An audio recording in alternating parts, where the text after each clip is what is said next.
میں نے زندگی میں پہلی مرتبہ جب یہ حدیث پڑھی تھی، یہ حدیث جو میں آج آپ کو سنانے لگا ہوں، تو دیر تک میرے اوپر ایک عجیب کیفیت طاری رہی تھی۔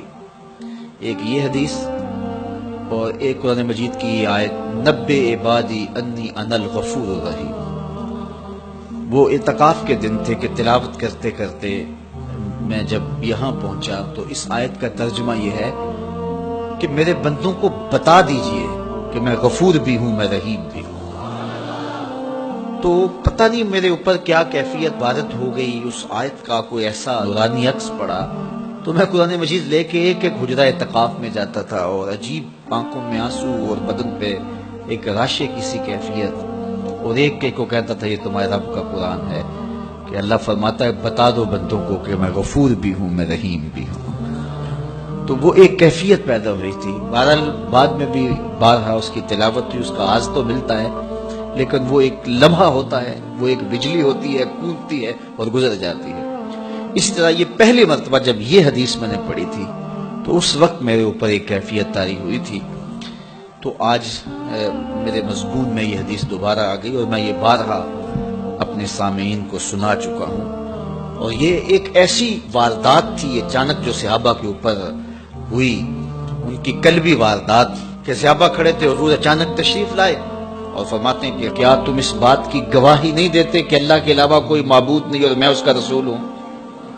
حضور نے پہلے تو یہ بات کی، ایسے صحابہ کھڑے تھے، حضور اچانک آئے اور اچانک ہی آتے ہوئے حضور نے فرمایا کیا تم اس بات کی گواہی نہیں دیتے کہ اللہ کے علاوہ کوئی معبود نہیں اور میں اس کا رسول ہوں؟ حضور کا انداز ایسا تھا کہ سینوں میں دل لرزنے لگے اور سب نے عرض کی حضور ہم گواہی دیتے ہیں کہ اللہ کے علاوہ کوئی معبود نہیں اور آپ اللہ کے سچے رسول ہیں۔ تو جب انہوں نے یہ بات کہی قال، تو حضور نے ارشاد فرمایا یہ قرآن ہے، اس کا ایک سرا تمہارے رب کے ہاتھ میں ہے، دوسرا سرا تمہارے ہاتھ میں ہے۔ یہ وہ اللہ کی لٹکتی ہوئی رسی ہے جس کا ایک سرا تمہارے رب کے ہاتھ میں ہے اور اس کا ایک سرا تمہارے ہاتھ میں ہے، اس کو مضبوطی سے پکڑ لو، مضبوطی سے پکڑ لو۔ دیکھیے یہ کیسا ایک تصور ہے اس کی معنویت کہ اچانک حضور نے آ کے کہا گواہی دیتے ہو کہ میں اللہ کا سچا رسول ہوں، مطلب کیا جو میں کہوں گا وہ سچ ہی ہوگا جب تمہیں یہ گواہی ہے؟ تو انہوں نے کہا کہ ہم گواہی دیتے ہیں۔ کیوں نہیں ہم گواہی دیں گے، آپ اللہ کے سچے رسول ہیں۔ تو فرمایا سنو، یہ قرآن جو ہے یہ اللہ کی وہ لٹکتی ہوئی رسی ہے جس کا ایک سرا تمہارے رب کے دستے قدرت میں ہے اور دوسرا سرا تمہارے ہاتھ میں ہے، اس کو مضبوطی سے پکڑ لو، اس کو چھوڑنا نہ۔ اگر تم اس کو مضبوطی کے ساتھ پکڑو گے تو تم کبھی بھی گمراہ نہیں ہوگے، اس کتاب کو تھام لو گے تو کبھی بھی گمراہ نہیں ہوگے۔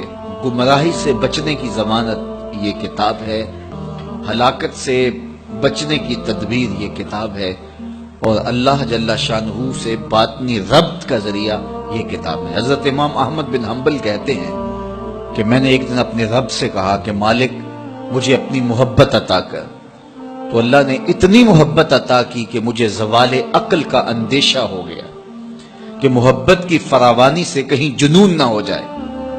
تو پھر میں نے کہا مالک مجھے اپنا قرب عطا کر دے، مجھے محبت دی ہے تو اپنا قرب بھی عطا کر۔ تو آواز آئی میرا قرب چاہتے ہو تو قرآن پڑھا کرو۔ تو یہ اللہ کے قرب کی ضمانت ہے، اس کو مضبوطی سے پکڑ لو، اچھی طرح سے تھام لو، کبھی بھی گمراہ